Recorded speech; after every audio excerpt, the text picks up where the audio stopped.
अस्सलाम वालेकुम स्टूडेंट्स। आज की वीडियो चैप्टर नंबर 27 फिज़िक्स की बुक का लास्ट चैप्टर है जिसमें न्यूमेरिकल्स हैं। चैप्टर नंबर 27 के न्यूमेरिकल्स करवा रहा हूँ। सही है, ये हमारे पास फार्मूला समरी है। इस चैप्टर में जो जो फार्मूले हमें यूज़ करने हैं, सही है। तो ये सारे फार्मूले 1 2 3 4 5 6 टोटल 6 फार्मूले जो इस चैप्टर में इस्तेमाल होने हैं। इनके सिंबल्स को मैंने मेंशन किया है इस फार्मूले में। पहले सवाल में ये फार्मूला है। एन प्रेजेंट लाइफ के लिए इस्तेमाल करेंगे, एन ओ इनिशियल लाइफ के लिए, टी टाइम के लिए। ये लैम्डा अब तक हम वेव लेंथ के लिए इस्तेमाल करते थे, लेकिन इस फॉर्मूले में टी 1/2 हाफ लाइफ है और ये लैम्डा आपका डी के कॉन्स्टेंट है। सही, ए आपका एक्टिविटी है। सही। अच्छा, इसमें एन दो जगह आ रहा है ये दो फॉर्मूलों में। ये याद रखना, ये वाला एन नंबर ऑफ एटम के लिए है और इस फॉर्मूले में जो एन आ रहा है नीचे ये रहा, यहाँ पर जो एन है मैंने मेंशन किया नंबर ऑफ न्यूट्रॉन के लिए। सही, Z mass, Z number of proton है। फिर है मास ऑफ प्रोटॉन है, मास of neutron, mass of nucleus जो गिवन होगा। मास डिफेक्ट या मास में इस्तेमाल कर सकते हैं, binding energy B. Constant value है इसके अंदर, सवाल के अंदर mass of proton, mass of neutron, ये दोनों वैल्यू कांस्टेंट आपको गिवन होगी। वैसे तो अगर किलोग्राम में लें तो पिछले चैप्टर में था, लेकिन इस चैप्टर में हमारे पास एटॉमिक मास यूनिट में वैल्यूज होनी है। तो ये है 1.0073। मे भी चांस है कि एग्जाम में ना दे ये वैल्यू, लेकिन मोस्टली चांस है कि ये सवाल में वैल्यू आपको दी जाएगी। सही, तो ये दोनों वैल्यू कांस्टेंट है। तो जो जो चीज़ें इस्तेमाल हो रही थी मैंने सारी यहाँ पर मेंशन कर दी आपके लिए। सही, क्वेश्चन को सॉल्व करते हैं। डेटा की हेडिंग सबसे पहले, सवाल में आपको बोल रहा है इन 9 डेज, डेज दे रहा है जिसको आपने टी से लिखना है। फिर बोल रहा है number of radio activity decrease 1/8, जो रेडियो एक्टिविटी लाइफ है वो डिक्रीज हो रही है, क्या है 1/8 टू प्रेजेंट इनिशियल लाइफ। तो इसको लिखेंगे एनओ। तो ये वर्डिंग में इस तरह से दे रहा है N is equal to 1/8 N O. What is half life, मतलब टी 1/2 हाफ लाइफ पूछ रहा है और ये आंसर आना है। देखो किस तरह सॉल्व होगा। सबसे पहले टी गिवन है 9 डेज, उसके बाद आपको गिवन है N is equal to 1/8 N O given है वर्डिंग के हिसाब से। उसके बाद आपको टी हाफ लाइफ पूछ रहा है। सॉल्यूशन के ऊपर आ जाते हैं। तो अगर एन के फॉर्मूले लो तो N is equal to N O E power minus lambda upon T, ये फॉर्मूला है आपके पास। आपको एन की वैल्यू है 1/8 एन ओ पता है, फिर N O E minus lambda नहीं पता, टी की वैल्यू पता है 9। यहाँ पर एन ओ से एन ओ कैंसिल हो गया, बचेगा 1/8 ई माइनस 9 लैम्डा। अगर यहाँ पर आपने फर्दर सॉल्व करना है तो इसके लिए एक स्टेप होगा L N on both side. इस सवाल में L N on both side लेंगे तो एल एन 1/8 हो जाएगा, फिर एल एन ई की पावर माइनस 9 लैम्डा। यहाँ पर कैलकुलेटर में एल एन का फॉर्मूला, एल एन की वैल्यू होती है रखने के लिए, तो एल एन लिखोगे 1/8 लिखोगे तो ये -2.08 आ रहा है मेरे पास कैलकुलेटर में। फर्दर एल एन का फॉर्मूला ये है यहाँ पर कि एल एन के साथ जो भी वैल्यू लिखी होती है उसको तो एज इट इज़ लिखते हैं, लेकिन जो पावर होती है वो आ जाती है शुरू में। तो आपके पास यहाँ पर पावर दी हुई है 9 लैम्डा, ये आ जाएगी शुरू में और बाकी बचेगा यहाँ पर एल एन ई। ये माइनस से माइनस दोनों जगह कैंसिल हो गया, 2.08 9 मल्टीप्लाई में यहाँ पर आके डिवाइड। कैलकुलेटर में जब आप एल एन ई लिखते हो ये 1 के बराबर होता है। कैलकुलेटर में आपके एल एन का बटन होगा, एल एन ई लिखोगे 1 आ जाएगा। सही, तो यहाँ पर आपके पीछे बचा लैम्डा। अब हम इसको डिवाइड कर रहे हैं।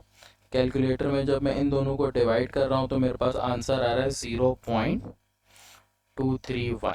सही, यहाँ पर टी की वैल्यू डेज में थी इसलिए यहाँ पर आंसर आप इसको लिखोगे डेज में ही। सही, सेकेंड में लिखते हैं तो सेकेंड में आता है। आपको हाफ लाइफ निकालनी है। हाफ लाइफ का फार्मूला है T 1/2 is equal to 0.693 divided by T के कॉन्स्टेंट लैम्डा। आपके पास है 0.693, इसको आपने डिवाइड करना है, डी के कॉन्स्टेंट आया 0.231। इन दोनों को जब मैं कैलकुलेटर में डिवाइड कर रहा हूँ तो मेरे पास आंसर आ रहा है 3 डेज। ठीक है, तो ये आप कैलकुलेटर में सॉल्व करें। यहाँ 3 लिखना था, मैंने 9 लिख दिया। तो इसको सॉल्व करोगे 3 आएगा। यहाँ पर सारी चीज़ें डेज में थी, इसलिए आपने डेज में ही अभी भी लिखना है। सही, अगर सेकंड में होती तो सेकंड में करते। ये क्वेश्चन नंबर 1 था। नेक्स्ट क्वेश्चन पे आते हैं, क्वेश्चन नंबर 2। सवाल दे रहा है पी फॉस्फोरस की वैल्यू दे रहा है 3215, आइसोटोप हैज़ हाफ लाइफ। अब हाफ लाइफ दे रहा है, डी के कांस्टेंट पूछ रहा है सेकंड इनवर्स में। सही, तो सवाल में डेटा, सबसे पहले तो आपको फॉस्फोरस एक एलिमेंट दे रहा है 3215। इसका कोई काम नहीं है, इसलिए मैं आगे इसको यूज़ नहीं कर रहा। ये सवाल की जब आपकी प्रैक्टिस होगी तो आपको पता होगा कि कौन सी वैल्यू सवाल में इस्तेमाल होनी है, कौन सी नहीं। सही, हाफ लाइफ की वैल्यू दे रहा है 14.28 डेज।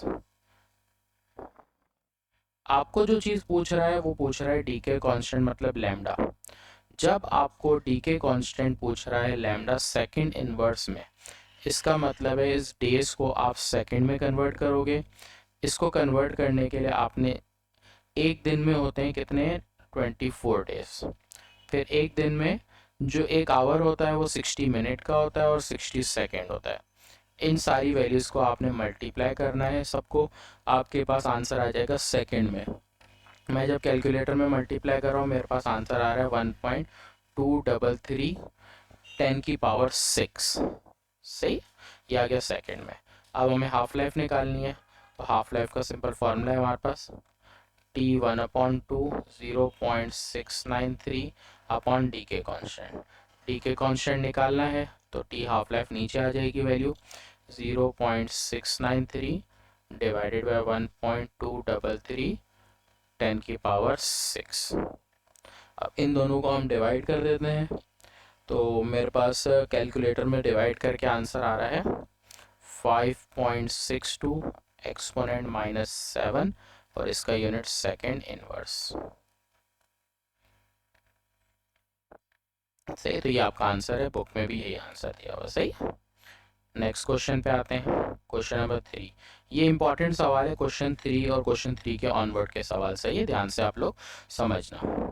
सवाल में बोल रहा है बाइंडिंग एनर्जी निकालनी है किसमें, मेगा इलेक्ट्रॉन वोल्ट में। तो डेटा, बाइंडिंग एनर्जी आपको कैलकुलेट करनी है। आगे बता रहा है कि लिथियम है, तो पावर यहाँ पर वैसे लिखी भी सही नहीं है, लिथियम 3 और 7, ये बुक में लिथियम इस तरह लिखा हुआ है। सही, ये आपको दिया हुआ है। इसके अंदर से आप दो चीज़ें निकालते हो, एक निकालते हो नंबर ऑफ प्रोटॉन, एक नंबर ऑफ न्यूट्रॉन। न्यूट्रॉन निकालने के लिए दोनों को माइनस करोगे, और प्रोटॉन के लिए जो आपको नीचे नंबर दिया एटॉमिक नंबर, वो आपका नंबर ऑफ प्रोटॉन हो जाता है। सही, आगे एटॉमिक मास इसका दिया हुआ है, इसका मतलब मास ऑफ न्यूक्लियस जो लिथियम है उसका दिया हुआ है 7.016003। ये जितनी भी वैल्यू दी है प्रॉपर कैलकुलेटर में आप लिखोगे, ऐसा नहीं कि पॉइंट के बाद आप कम वैल्यू लिखो, वरना आंसर नहीं आएगा तो वो गलत कराएगा। सही, अब बाइंडिंग एनर्जी आपको निकालनी है। बाइंडिंग एनर्जी का जो आपका फॉर्मूला है, सॉल्यूशन बाइंडिंग एनर्जी, इसका फॉर्मूला मैंने लिखा था Z mass of proton plus N mass of neutron bracket में, फिर माइनस मास ऑफ न्यूक्लियस जो होता है, और मल्टीप्लाई बाय 931.5 आता है, क्योंकि इसको हमें मेगा इलेक्ट्रॉन वोल्ट में कन्वर्ट करना है इसलिए। सही, वैल्यूज रखेंगे। दो कांस्टेंट वैल्यू मैंने पीछे मेंशन की थी कि मास of proton, mass of neutron, ये दोनों कांस्टेंट वैल्यू आपने पीछे लिखी थी, डेटा में मैंने लिखवा दी थी, वहां से आपने लिखनी है। सही, 1.0073 प्रोटॉन की है, न्यूट्रॉन की वैल्यू है 1.0087। सही, आप देखो Z पता है, मास of neutron, number of neutron, mass of neutron, mass of nucleus, सारी चीज़ें पता है, सिर्फ रख के सिंप्लीफाइड करनी है। Z की वैल्यू 3, फिर मास ऑफ प्रोटॉन 1.0073, फिर न्यूट्रॉन हमारे पास 7 है, सॉरी न्यूट्रॉन हमारे पास 4 है, फिर मास ऑफ न्यूट्रॉन 1.0087, इस पूरे को रखा। फिर माइनस मास ऑफ न्यूक्लियस हमारे पास ये रहा 7.016003। यहाँ से लेके एक पूरा ब्रैकेट बंद होगा, ये वाला सही। इसको मैं काम करता हूँ, रेड से इंडिकेट कर देता हूँ, आप लोगों को याद रहेगा कि एक बड़ा ब्रैकेट यहाँ पे जब ओपन किया यहाँ पर क्लोज होगा। उसके बाद आगे है मल्टीप्लाई बाय 931.5, क्योंकि हमें आंसर इलेक्ट्रॉन वोल्ट में चाहिए। ये पूरी वैल्यू आप एज इट इज़ कैलकुलेटर में लिखोगे, जिस तरह से मैंने ब्रैकेट बनाए इतने ही ऐसे ही ब्रैकेट आपने बनाने हैं, क्योंकि वैल्यू के हिसाब से। इस पूरी वैल्यू को जब आप सॉल्व करोगे तब आपके पास आंसर आएगा 39.2 यूनिट होगा मेगा इलेक्ट्रॉन वोल्ट। सवाल में सिर्फ तरीके से कैलकुलेटर इस्तेमाल करना है, डायरेक्ट आंसर आ जाएगा।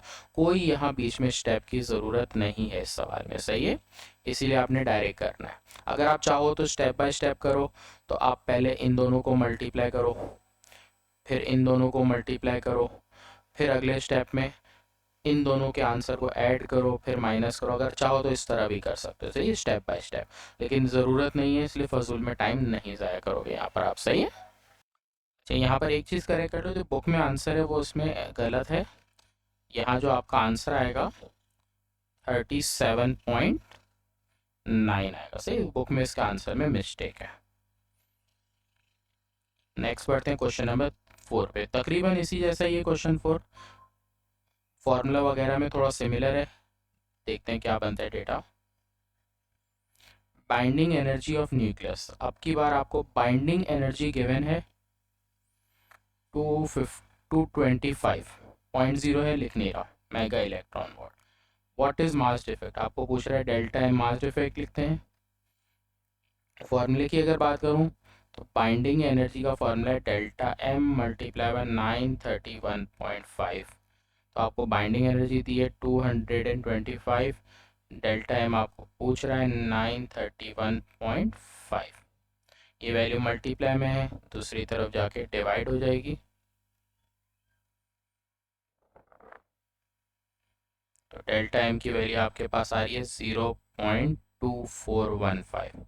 मास का ऐसा यूनिट वैसे तो किलोग्राम होता है, लेकिन यहाँ पर आपके एटॉमिक मास यूनिट में सॉल्व किया है, इस वजह से यहाँ पे यूनिट आएगा यू आपका, सही। क्वेश्चन नंबर 5 को देखते हैं।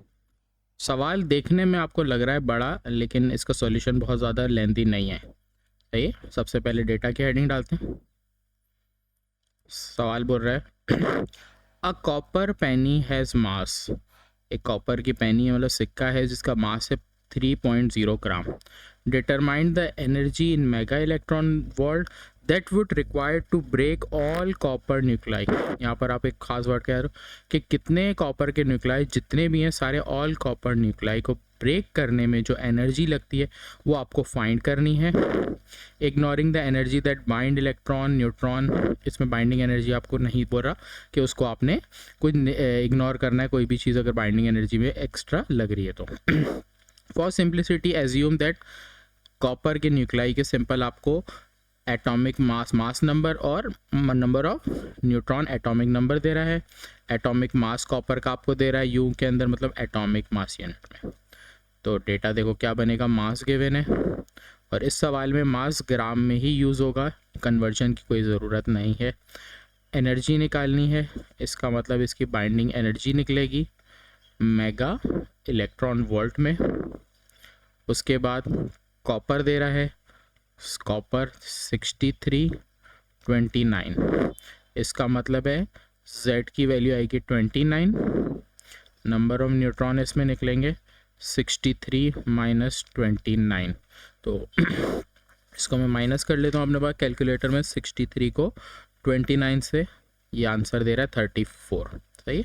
उसके बाद अगर मैं इसमें सवाल में देखूँ तो एटॉमिक मास दे रहा है कॉपर का, उसको मास ऑफ न्यूक्लियस देंगे जो हमें गिवन है, तो 62.939598 एटॉमिक मास यूनिट का यू, सही। इसको सिंपल यू बनाओगे वरना ये माइक्रो जैसा बन जाता है, ये यू जो मैंने बना दिया। ये आपके पास डेटा रहा। उसके बाद सवाल के अंदर हमारे को बाइंडिंग एनर्जी निकालनी है, तो फॉर्मूला अगर देखें बाइंडिंग एनर्जी का Z mass of proton plus n mass of neutron, फिर उसके बाद माइनस मास ऑफ न्यूक्लियस, और फिर मल्टीप्लाई बाय 931.5। अगर इसमें वैल्यू की बात करूं तो मास of proton, mass of neutron constant value है, सवाल में दी जाएगी।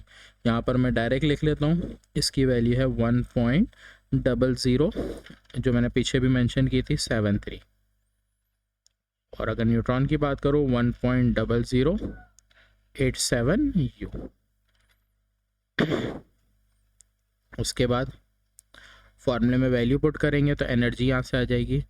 Z की वैल्यू है 34, प्रोटॉन की वैल्यू आपके पास है 1.0073। आप चाहे तो ब्रैकेट बनाओ, चाहे तो मल्टीप्लाई की साइन लगाओ, सही है।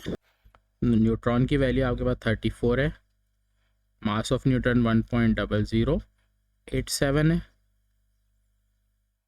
उसके बाद माइनस मास ऑफ न्यूक्लियस आपको गिवन है 62.939598। पूरा लिखना है, मतलब एक तरह से फ़ोन नंबर जैसा हो गया, वैल्यू इतनी बड़ी है। उसके बाद आपने मल्टीप्लाई करना 931.5। इस पूरी वैल्यू को आपको मैंने पिछले सवाल में भी मेंशन किया, कैलकुलेटर में एज इट इज़ आप पुट करोगे, आपके पास आंसर आ जाएगा 529 मेगा इलेक्ट्रॉन वोल्ट। सही है। तो एक बाइंडिंग एनर्जी निकली एक कॉपर की, लेकिन बाइंडिंग एनर्जी आपको निकालनी है फॉर ऑल कॉपर। तो यहाँ पर इसलिए ये आंसर आपका ख़त्म नहीं हुआ। आगे अगर आपको बाइंडिंग एनर्जी फॉर ऑल निकालनी है तो इसके लिए तरीका ये है कि बाइंडिंग एनर्जी को आपने, binding energy for all copper for all होगी, तो इसमें एक की बाइंडिंग एनर्जी को आपने मल्टीप्लाई करना है नंबर ऑफ एटम से। यहाँ पर n का मतलब है नंबर ऑफ एटम, तो लिख भी देता हूँ नंबर ऑफ एटम्स। अगर मैं नंबर ऑफ एटम के फॉर्मूले की बात करूँ तो यहाँ एक्सपेंड करेंगे। नंबर ऑफ एटम का फॉर्मूला होता है मास multiply by Avogadro constant divided by molecular mass, जो आपको सवाल में गिवन है 63। सही है, सारी वैल्यूज़ रखेंगे। बाइंडिंग एनर्जी आई है 529। अगर मैं मास की वैल्यू देखूँ, सवाल में 3 दी हुई है। एवोगैड्रो कांस्टेंट की वैल्यू कांस्टेंट होती है 6.02 10 की पावर 23, और डिवाइड करना है कॉपर के टोटल मास नंबर से, जो होता है 63। इस पूरी वैल्यू को जब मैं सॉल्व कर रहा हूँ, मेरे पास आंसर आ रहा है 1.517 10 की पावर 25, और ये आंसर आएगा मेगा इलेक्ट्रॉन वोल्ट में। सही है, तो ये आपका आंसर था क्वेश्चन नंबर 5 का। सही है, तो यहाँ पर पावर मैंने नहीं लिखी। सही, पॉइंट के बाद अगर 2 नंबर भी सही आ रहे, मसला नहीं है। सही है यहाँ पर। अच्छा, क्वेश्चन नंबर 6 है, न्यूमेरिकल से हटके है थोड़ा। आपको राइट बीटा डी के प्रोसेस, जो बीटा का प्रोसेस हो रहा है, आपने वो मेंशन करना है इन 2 केमिकल इक्वेशन से। सही, तो फ्लोरीन 18 और 9।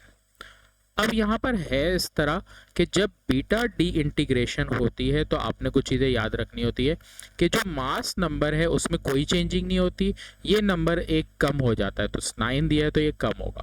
अब वो एलिमेंट जो यहाँ पर फॉर्म हो रहा है 18 8 से, आपको वो मेंशन करना है। तो वो बनता है ऑक्सीजन का एक एटम, जिसमें 18 और 8 एटॉमिक मास इसका 18 होता है, मास नंबर इसका 18 होता है। उसके बाद ये इलेक्ट्रॉन रिलीज करेगा, साथ साथ एनर्जी।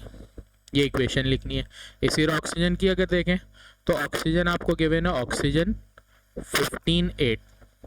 अगर इंटीग्रेशन करूँ 15 सेम रहेगा, नीचे आपके पास एक कम हो जाएगा, जिसकी वजह से यहाँ पर एलिमेंट जो फॉर्म हो रहा है वो है नाइट्रोजन।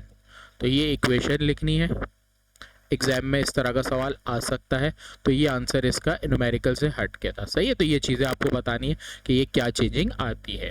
क्वेश्चन नंबर 7 लास्ट सवाल है इस चैप्टर का, क्वेश्चन नंबर 7, और पिछले सवालों से मिलता जुलता है। तो डेटा की हेडिंग इंपॉर्टेंट सवाल भी है। The device use in radiation therapy for cancer contain 0.5 gram of cobalt. आपको मास ऑफ एलिमेंट दे रहे हैं कोबाल्ट 0.5 ग्राम।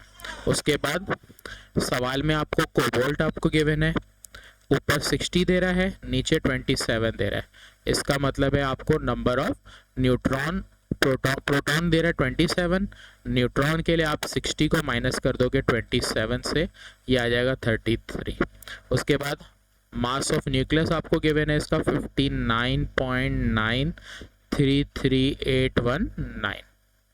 हाफ लाइफ गिवन है इस सवाल में T1/2 5.27 ईयर्स।